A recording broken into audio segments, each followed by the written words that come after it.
laba iyo labo waa markaas ciyaar aad u kulul ciyaartu waa laba iyo labo dadweyne aad u fara badan ayaa kulankani ka soo qayb galay sidoo kale mas'uuliyiin aad u fara badan ayaa ku sugan oo markaas kamid ah golaha wasiirada Puntland iyo xiriirka kubadda cagta Soomaaliya ayaa jooga sidoo kale ku jooga ku-xigeenka duqa magaalada Boosaaso iyo sidoo kale isku duwaha gobolka Bari ayaa jooga oo kulankani daawanayo oo horkacaya xulka gobolka Bari waatay ciyaartu waa laba iyo labo أمين يا وتا أمين حد جلمبر كشني تمناد أيا كلا هذا وحد جلمبر كشني تمناد قبل كا باي وسمير يا سيل هذا سمير يا سيل والسؤالي دفاع يا سؤالي ويسول هذا جول ماي جول ما واتاي توبرها قصورها يا قبتي جول ما واتاي والله بيلبو تي في ETN ما أنت وحي لقى بالله وحي لقى داونا يا عاصمة بونتلاند يجروه maanta wixii laga bilaabo waxa laga daawanayaa caasimada Puntland ee Garowe ogeysiis ku saabsan aana markaas ka daawanaysan tartanka ciyaaraha gobolada Soomaaliya ciyaartu ayaa la guda galay ciyaartu waa laba iyo labo ciyaartan jecelnayo TV-ga ETN ayaad kala socotaan markaas la bedelay xidiga lambarka 14aad ayaa la bedelaya waxa la soo gelinaya xidiga lambarka 18aad ee gobolka Bari abdisi waxa loo dhigay xulka gobolka Bari ayaa balsiyoonka loo dhigay واتاي داعد ايلين ددوينها واتاي باي ولغو لدي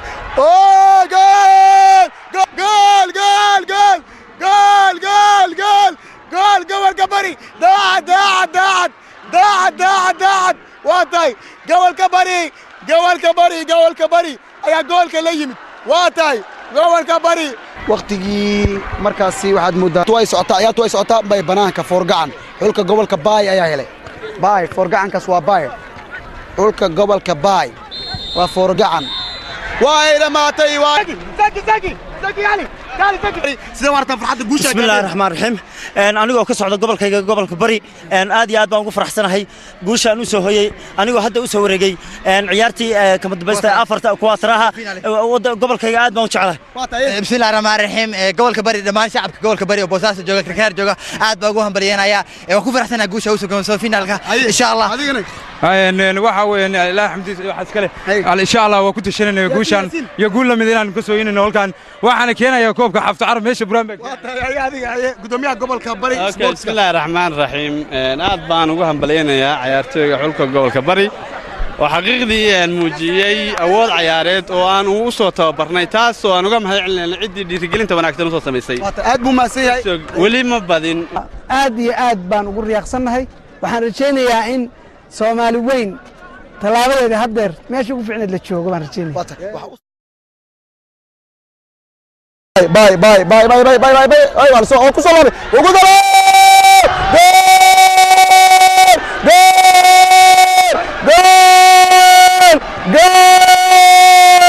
جول gobolka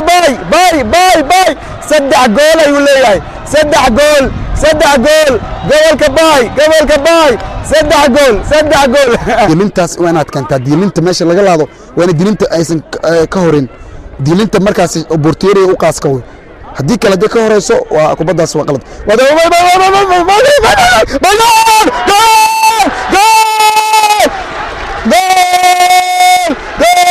goolkii labaad ay la yimaadeen waa tahay gobolka Baay goolkii labaad ay la yimaadeen waa tahay maya birta ku dhacday galgudud waa usiga gobolka Baay waa tahay goolkii labaad ay la yimaadeen gobolka Baay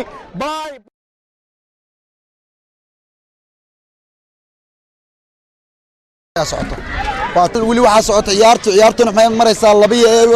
hal waxa la soo gelinayaa xidiga lambarka labaad Algeria ayaa la soo gelinayaa waxa la baxay xidiga lambarka 17aad oo Sharmaarke oo gobolka Sanaag ah xidiga lambarka 17aad Sharmaarke ayaa la baxaya Algeria oo lambarka labaad xirna ayaa la soo gelinayaa waa gobolka Sanaag ayaa isbedel sameeyay laba hal ay maraysaa ciyaartu Jubbada Hoose ayaa guusha gacanta ku haysa waa tahay waxa la Jubbada waa weeraraysa Sanaag ayaa weeraraysa Mizi ayaa wata Mizi واتاي عبد الغني زيد مايا kubaddu waxay u baxday foorgacan gobolka oo helay Jubbada Hoose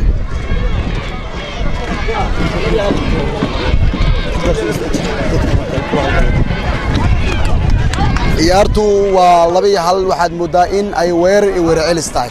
waa tahay waxaa markaasi ciyaartu ay maraysaa 2-1 oo jubbada hoose ay hayso waxaa ila jooga Cabdiqani Saciid Carab xogee guud ee xiriirka kubadda cagta ee Soomaaliya waxa markaasi daawan markasta waa u mahadcelinayna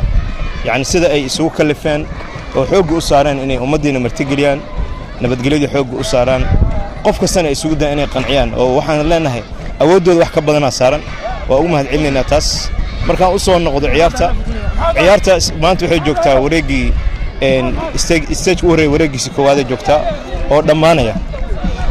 sideed wallahi guushaan aad iyo aad ugu faraxsanahay farxadda iminka aan hayno mid inta lagu soo tirikoobi karna ma ahan waxaan rajaynaynaa insha Allah guushaan iyo guul la mid ah inaan tobnayno waxay leeyihiin dadkana waa caadi aad inoo hadalhaya ma garatay waa soo rajaynaa macallinkana hadda inaan ku wareejiyo kubadda cagta horta iyadoo ay dadku kala maqan yihiin Puntland oo markaas madaxweyne ka ah Cabdullaahi Yuusuf ayuu wuxuu isu keenay 8 gobol buu isu keenay garoonka qabtay 2000 ahayd waa ka soo qayb galnay haddana waxaan arkaa 15 gobol inay diyaar tahay oo maanta ay garow diyaar ku tahay 15 gobol oo Soomaaliya dhalinyarada kala maqnayd oo maanta la isu keenay si fiican loo ku soo dhaweeyay sharafta iyo waxa naloo muujiyay aanan waligeena ma soo marno kale oo xasuus dheer ay ku leedahay markaad eegtid iyuu mahadsan yahay Maxamed Khaliif oo ku magac dheer Shangalo ciyaaryahan hore oo Soomaaliyeed oo markaas taariikh ama xasuus gaar ah u tahay TV-ga ETN iyadoo markaas ay tuuranayaan shabeellada gool kulaadkooda afraad ciyaartu goolkooda afraad oo birtayu kaga dhacay waa tuuray waa tahay gool waa badiyeen jubbada hoose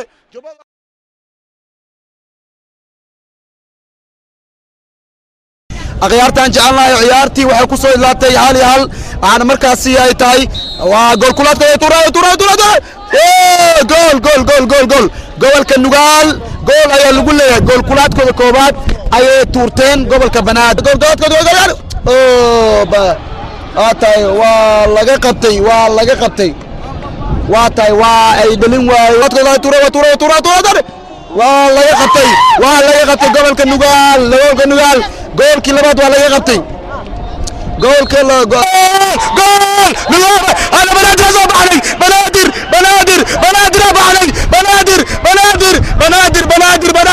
finaalaha Banaadir ayaa tagtay finaalaha Banaadir ayaa tagtay waa tahay khayartan jecel